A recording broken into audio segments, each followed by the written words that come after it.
À 41 ans, Cristiano Ronaldo n'a plus besoin de fouler la pelouse du Santiago Bernabéu pour faire trembler les murs de la Casablanca. Depuis son exil doré, celui qui a porté le club vers 4 Ligues des Champions garde un œil acéré sur son ancienne maison. Et ce qu'il voit aujourd'hui, loin des projecteurs et des célébrations, semble l'exaspérer au plus haut point. Dans l'intimité de son cercle restreint, le Portugais aurait porté un jugement d'une dureté implacable. Pour lui, le Real Madrid ne souffre pas d'un manque de talent, mais d'une maladie bien plus insidieuse, la perte de son identité. Il pointe du doigt 5 joueurs actuels qui, selon lui, sont en train de briser l'ADN de vainqueur du club.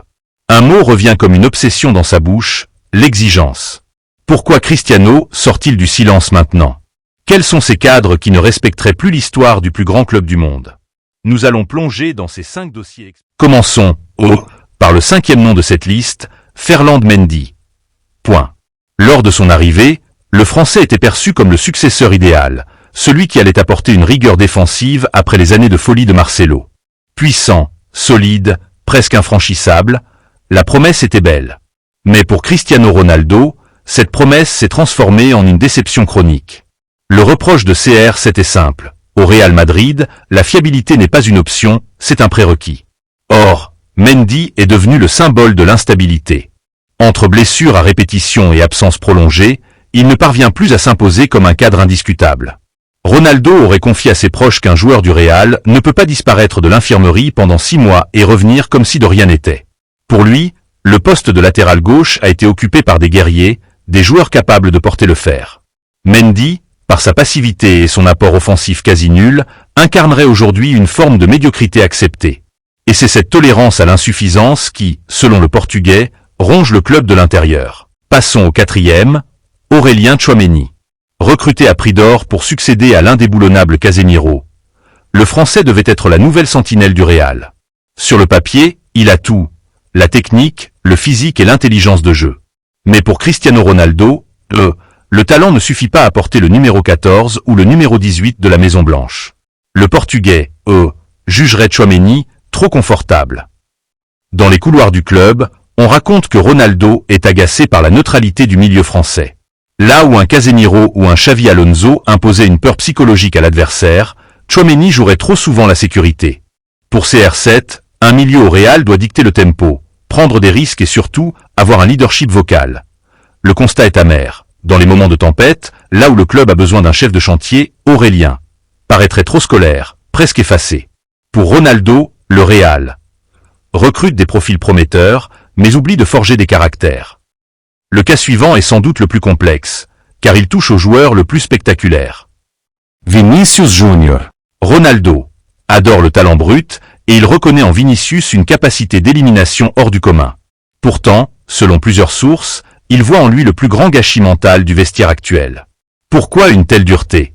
Parce que pour Cristiano, le Bernabéu pardonne à rater, mais il ne pardonne pas la perte de contrôle. Les provocations incessantes de Vinicius, ses duels verbaux avec les arbitres et son obsession pour le public le sortiraient trop souvent de ses matchs. Ronaldo aurait été choqué de voir Vinicius abandonner son équipe mentalement pour se concentrer sur des polémiques.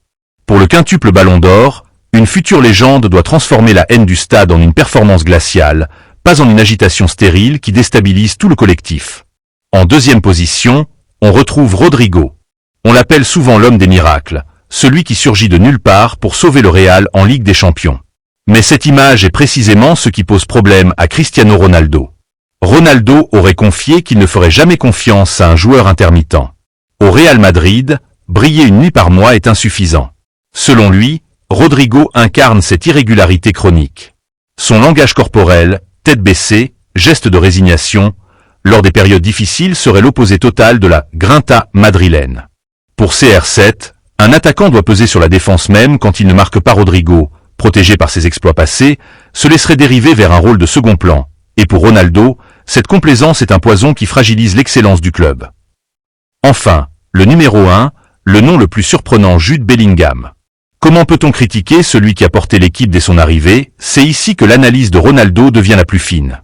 Ce n'est pas le joueur qu'il vise, mais ce qu'il représente malgré lui. Ronaldo s'inquiète d'un Real devenu Bellingham dépendant pour lui. Lorsqu'un collectif s'effondre dès que sa star ne marque pas, c'est que le système est défaillant.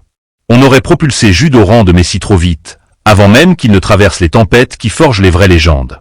Cette sacralisation pousserait les autres cadres à se cacher derrière le talent de l'anglais. Ronaldo déteste cette dynamique. Au Real, le leadership doit être partagé et brutal, il ne doit pas reposer sur les épaules d'un jeune homme de 20 ans. Bellingham ne détruirait pas le Real par ses actes, mais par le vide qu'il crée autour de lui, signant ainsi la fin d'une culture de domination collective au profit de l'exploit individuel. Le message de Cristiano Ronaldo est clair. Le Real Madrid ne meurt pas d'un manque de talent, mais d'un excès de confort. Pour redevenir le roi de l'Europe, le club doit retrouver sa cruauté envers lui-même. Car comme le dit l'histoire du football, c'est quand on accepte que, bien joué, suffit que les empires commencent à s'effondrer. Merci d'avoir regardé cette vidéo jusqu'au bout. Si ce contenu vous a plu, n'oubliez pas de vous abonner à la chaîne et de laisser un pouce bleu pour me soutenir. Votre engagement est ma plus grande force. On se retrouve très vite pour une nouvelle analyse. Prenez soin de vous et à la prochaine.